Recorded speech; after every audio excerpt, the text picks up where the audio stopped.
my point to you is this. It's because of my club president. His name was Dan Jones. Some of you may remember him. He was a past district governor as well.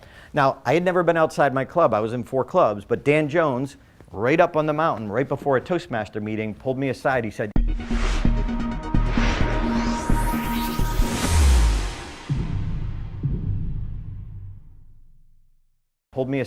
hey, come photocopy the agenda with me. Okay, for our younger viewers, a photocopy, it made smells, and anyway, that's mimeograph. Anyway, so he asked me to come and photocopy the agenda. And so if you were standing there in the photocopy room, you would have smelled the toner in the air. You would have seen reams and reams of paper on the wall. You would have felt the heat coming off the photocopy machine as Dan walked over to me and asked, Darren, what do you have to give?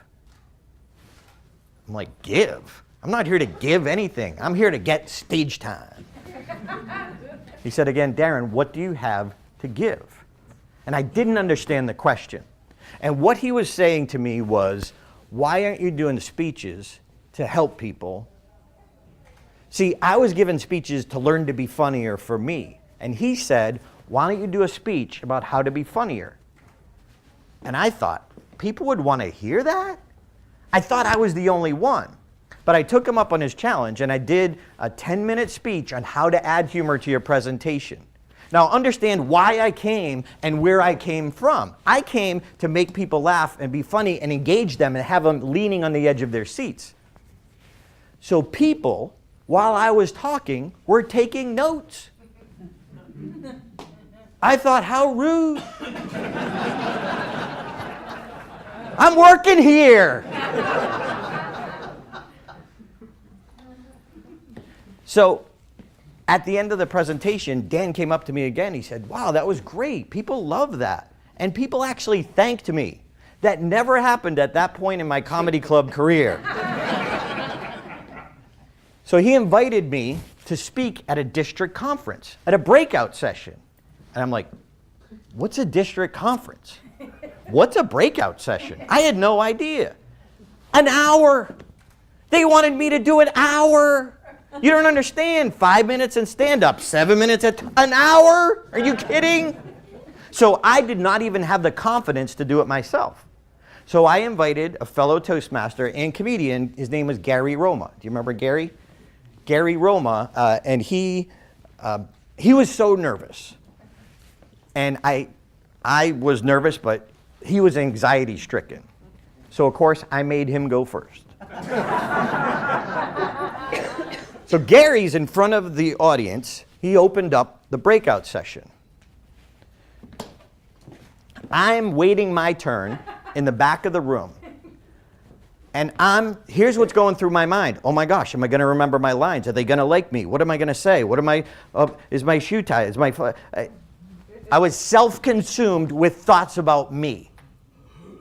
And at that moment, when I was all caught up in Darren's little world, Gary froze.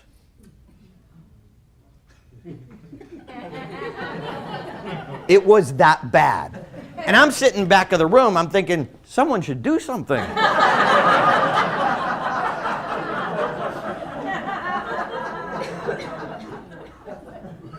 And at that moment, my career changed. Because I started getting adamant about what the audience would leave with instead of me and my selfish thoughts. When you can make that switch in your head and you start worrying about them and their results and their new perspective and forget about you, it will be easier. It'll be more fun and you'll be more loved. Raise your hand if you want to look good when you're on stage. Let it go! That's your problem! It's not about you!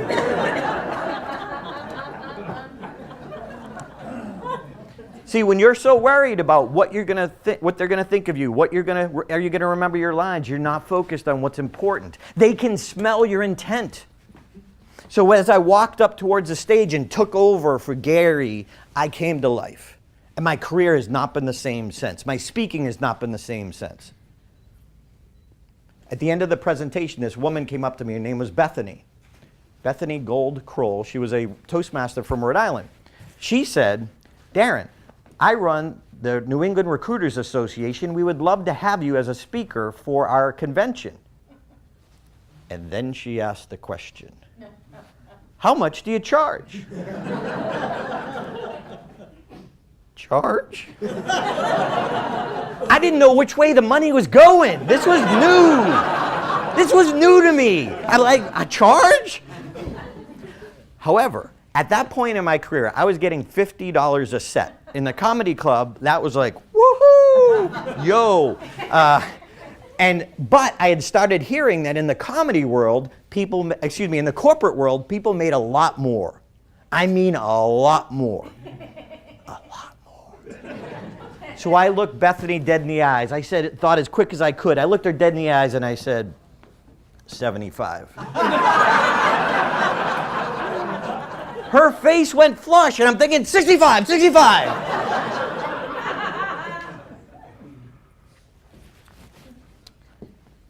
I got paid $75 for my first keynote speech. Now, I tell you this because it all started back from Dan Jones asking me to give, asking me what I had, because I thought, well, I can't teach humor. I'm still figuring out.